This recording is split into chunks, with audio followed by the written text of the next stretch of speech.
જય શ્રી કૃષ્ણ। આજે છે પડતર દિવસ, એટલે હું લાગી ગઈ હતી નવા વર્ષના આગમનની તૈયારીમાં, એટલે કે રંગોલી બનાવવા માટે। અને હું બનાવું અને વિયાન રહી જાય એવું તો બને જ નહીં। વિયાન કે મમ્મી મારે બનાવી છે, અને એને થાર બનાવી હતી, એટલે મેં તેને થાર દોરીને આપી।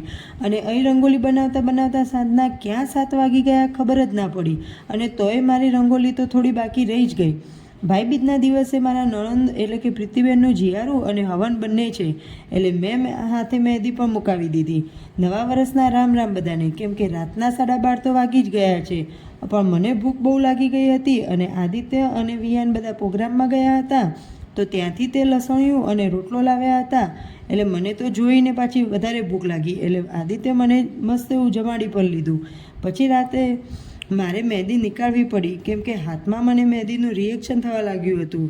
અને આજે છે બેસતું વરસ, એટલે ફરીથી બધાને સાલ મુબારક। મારી રંગોલી કંઈક આવી દેખાતી હતી, અને તમને મારી રંગોલી ગમી કે નહીં કમેન્ટ કરીને કહેજો।